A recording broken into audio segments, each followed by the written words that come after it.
What is up, everybody? My name is Adam, some of you know me as Headhunter MK118 and the voice of a gaming. Hope you're having a fantastic day or night.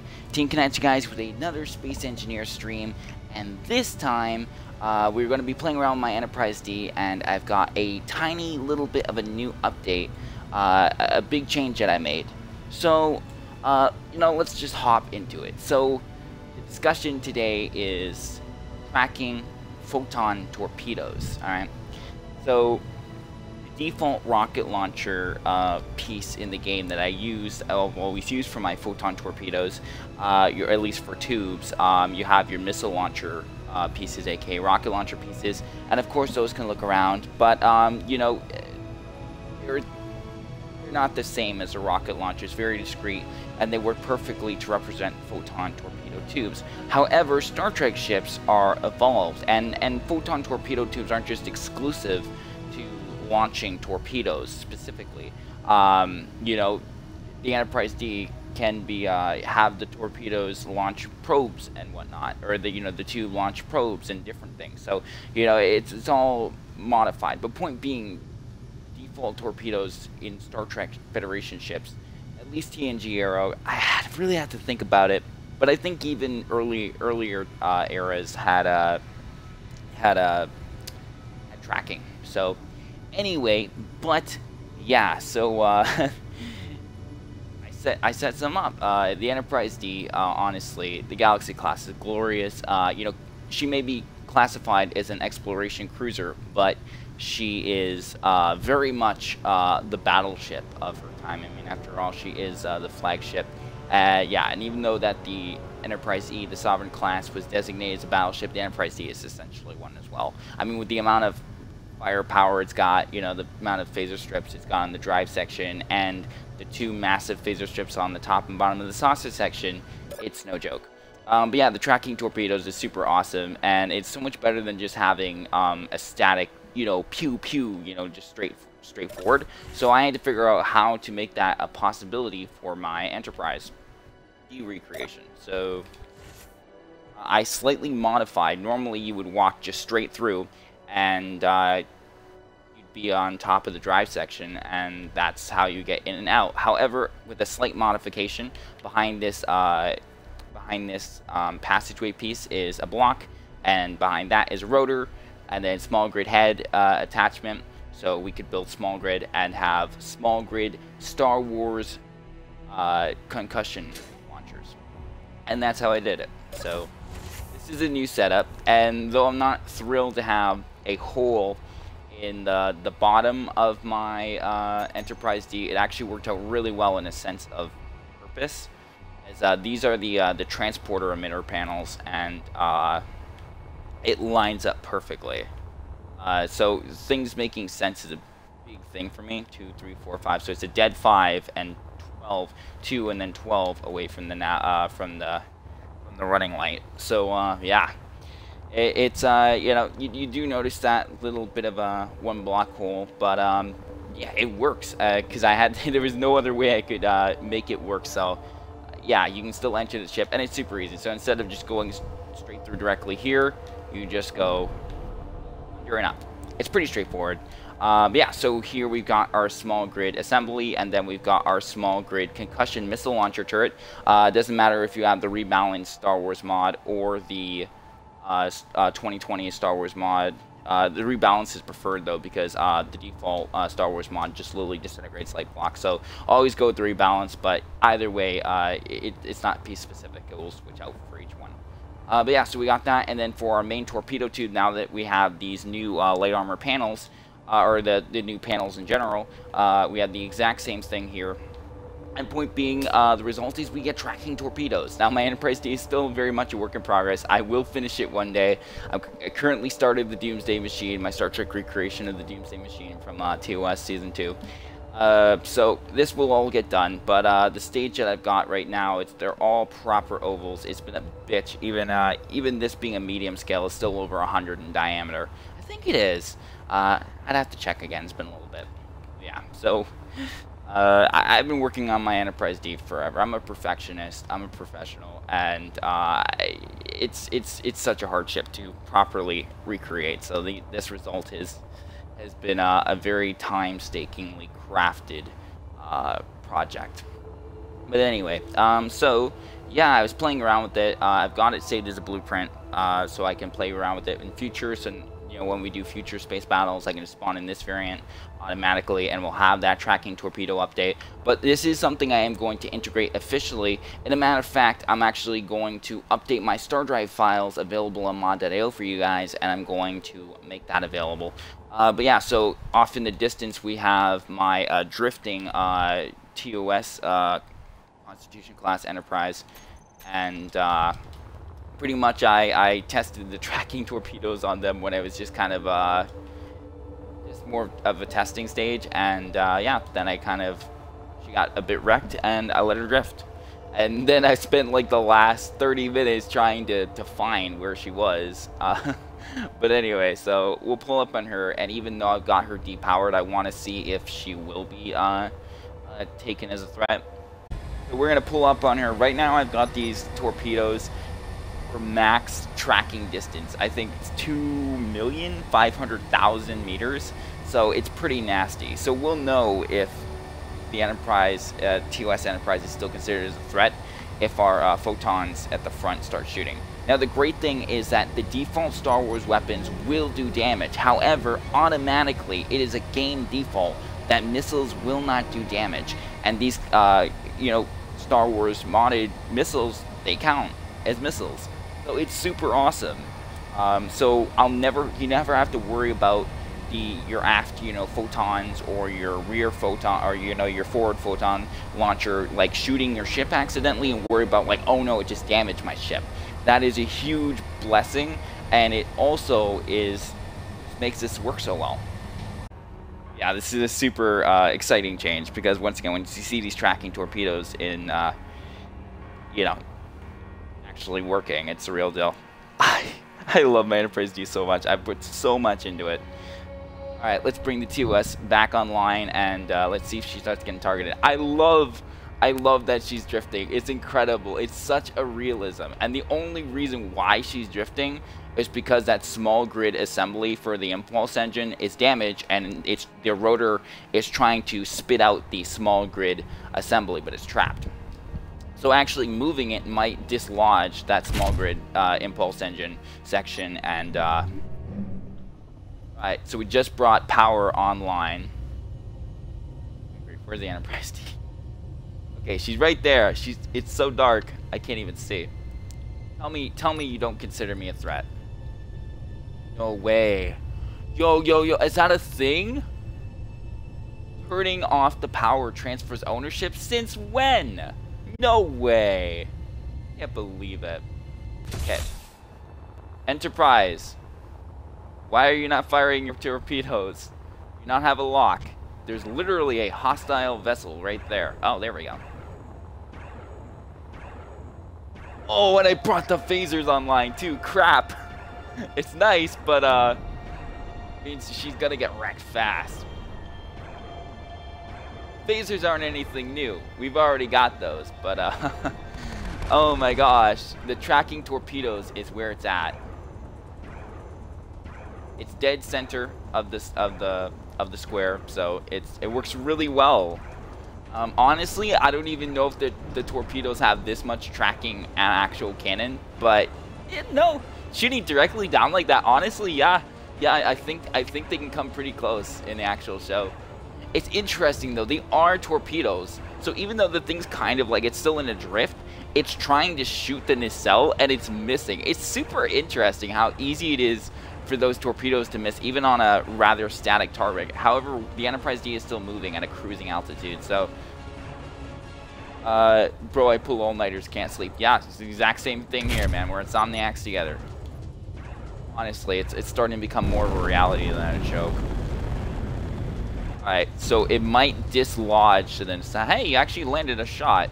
Okay, so where is the Enterprise D? Okay, so technically we should turn her around. This is stock. No thruster mods or gyroscope mods or anything in the world, so stock handling for all these ships. So it means that the ones in heavy armor, like everything except the Enterprise D, essentially, is going to fly like a brick.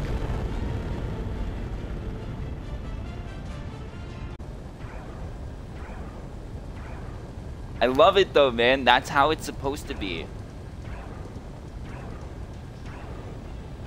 Now that the Enterprise D is here, we'll turn off the beacon. Once again, the best thing about all of this is that we'll never have to worry about like one of those torpedoes like hitting our saucer section or something, or like hitting the back of the ship for the rear torpedo. We won't have to worry about that. So it's just a great new addition to improve my Enterprise D so much more. And I could make this standard for all Star Trek ships, but realistically this is going to be a thing exclusive to TNG era vessels. So the Enterprise D and the following fleet of that line will have this feature most likely, but I'm not going to implement it into my TOS, into my Annex 01. I'm not thinking about that. Maybe Discovery, since it's a different timeline. I'm not even thinking about doing it for the Kelvin timeline Enterprise. The Enterprise D is like the one ship that I really want to have this feature. Think about it like Star Trek Online. For those of you who might play Star Trek Online, you know, your ships, when you get different ships, they come with like different abilities. That's what I'm thinking. Is this like it's going to be an exclusive ability to my Enterprise D? That's what I'm thinking. Hey, maybe it will help make up for lack of saucer separation. And saucer separation is not a possibility right now, but I'm still hoping that by the time when we fully do the Enterprise D, that we'll be able to reverse engineer everything and then do it like that. That is the goal. Okay, so we've got our phaser strips firing on the underside. There goes our torpedoes. Gosh, you don't know how like awesome this is. Look at this. She doesn't even have her main phaser strips. Like, look at the amount of firepower she's gushing out. It's like rain. Incredible. Wait till this thing's fully done and it's got full phaser strips on the top and bottom. Going to be incredible. If you like the ships you see here and you would like to download them, I would greatly appreciate that, as I work extremely hard on perfecting these replicas and whatnot, and doing them properly. It's literally 3D modeling at its finest, so I'd appreciate it. The results do not come easy. I still can't. I love the torpedoes, but I can't believe how unreliable the actual shots landing are. But that's not a bad thing either. And the default rocket launcher fire rate is actually pew, pew, pew, pew, pew. It's very fast. And it's just pew, pew, pew, pew. So it's really good. It's really good. You're still gonna fire a lot more torpedoes than it actually would, but yeah, it's nice. Now, see, the difference is the phasers will actually cause damage to your ship. So if these phaser strips back here on the rear decide to shoot up -L, guess what? It will damage -L. That's just a thing with these modded weapons, is they will damage your ship. Oh look, the aft photon has got a shot. That's awesome.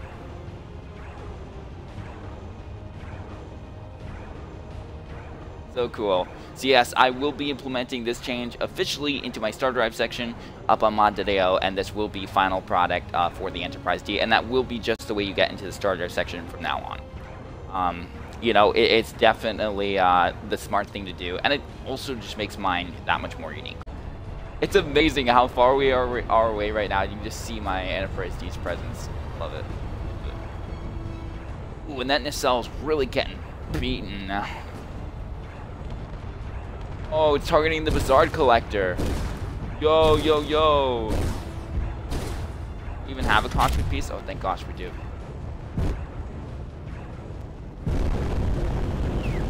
I don't know how that bar... Oh, well, I jinxed it. I was just about to say I don't know how the Bizarre Collector is still attached, but yeah, it's gone now.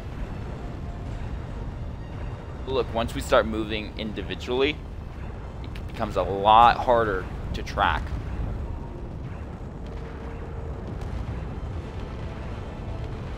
Really awesome. I don't know, I might keep this brief so then I can upload it to YouTube, and then it's also a way for people on YouTube to see where my Enterprise D is at. I think that would be pretty cool. But yeah, I was just super excited about this little change I just made, and I was like, I want to share this. It's going to be a really awesome change to have officially. And I'm really hoping that I can reverse engineer saucer separation once the saucer section is done. But as it is right now, this is one out of two reasons. This one block turns into this and seamlessly curves into the saucer edge. Okay, that's one reason why it can't do that. You gonna drift on me? I can't tell if she's drifting. Ah, she's not drifting. Too bad. Okay. And then the other reason why is because this is about how the saucer sloping will be, and the drive section's Cobra head is actually supposed to curve into that. And because I did the drive section first and, you know, established that the whole way and then started doing the saucer section, I can't even curve this down the way it needs to be, even if I wanted to, because of how I properly shaped the neck and how complex the piece usage is here. So I don't even have the option to start cutting into blocks and whatnot to bend it down, because then that would mess up this whole area and take away from how perfectly I represented the shaping for the neck. It's really incredible, because this is still a rather small build. This is medium scale. It's not like it's full scale where I have like hundreds of blocks of space to work with or whatnot. Though it's always been my dream to do a full scale Enterprise D with Windows. One day I have a lot. I haven't even finished this one yet. I have to finish things, you know, projects before I can start new ones. And yeah. Since I'm probably going to upload this little stream to YouTube, I might as well show you guys the project that I've currently got in the works, the TOS Star Trek The Original Series Season 2 Doomsday Machine. From the episode The Doomsday Machine, my favorite Star Trek TOS episode of all time. I am literally the first person in the world to recreate it in Space Engineers and essentially in Minecraft too. In general, no one's ever really recreated a Doomsday Machine. So that's what I'm currently working on. Alright, so here's what I've got for the Doomsday Machine. It is a big thing, so it's a work in progress, but I'm building it here live on Twitch, so if you want to see stuff like Star Trek ships recreated it and played with and whatnot and reviewed sometimes, then yeah, think of following. I mean, I stream a lot more than Space Engineers and stuff, but yeah, it's just a sense. So this is only about half of the length that I've got established so far. That other flat line of blocks and stuff is still like another half of that.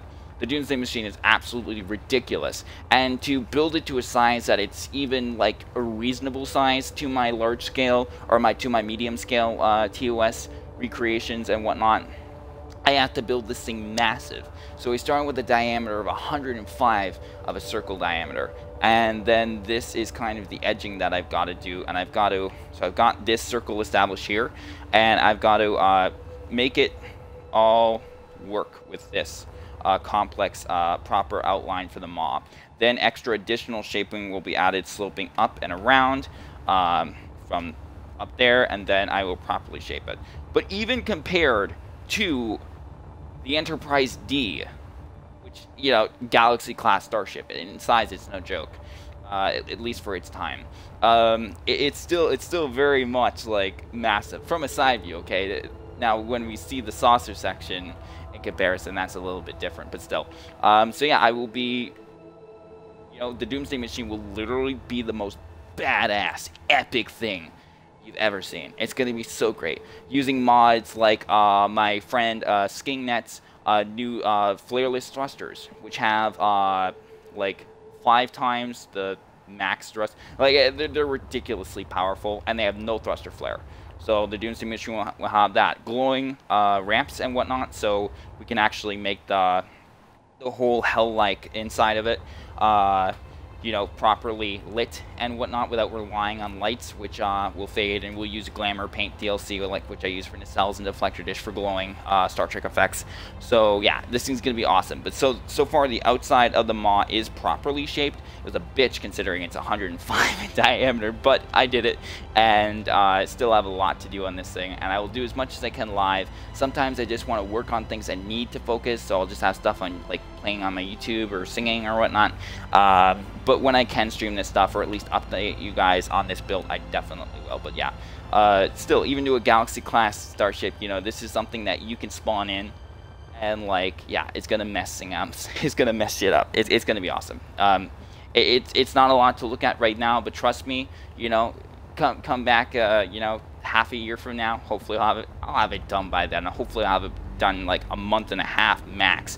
I gotta stay committed to it. I gotta keep putting time towards it. Still working on our living room and stuff like that. But yeah, I'm very committed to the cause. I just have to keep pushing myself. The reason why I'm not working on it right now is because I was playing around improving this. Why haven't I been working on the Enterprise D as much as I should? Because I'm improving other builds. I find new ways to improve my recreations even more, whether it be piece usage or just literally wanting to rework them because I found a better way to shape things. I'm my own worst enemy when it comes to working on something, because I'm always looking back what I've already done because I care about what I spend my time on. You know, but anyway. So yeah, this is the Doomsday Machine, just a sense of what I've got so far. But yeah, it's realistically going to be max length of 400 blocks long. This is only about, I think, 250. I'm not going to drag a line to count right now, but yeah, she's going to be massive. And literally the first one ever built in Space Engineers, and one has been done in Minecraft, as far as public knowledge goes. So yeah, it's going to be epic. Anyway, I think it's going to be it for this one. I should eat and maybe work on the Doomsday Machine tonight, but I just thought this was so awesome, having the tracking torpedoes. It was such a small change, and it really makes a big difference. It's going to be super cool, and I'll make sure to update the Star Drive section file up on Modeo as available as soon as possible. That is going to be it for this one. Thank you so much for watching. If you're new, please click on following for live 1080p gaming voice acting. It was a great time in voiceover gaming. If this is on YouTube and you like the video, please leave a like, subscribe for voiceovers, covers, gaming compilations, and so much more here at Voiceover Gaming. And as always, I hope to see you in the next video or stream. Until then,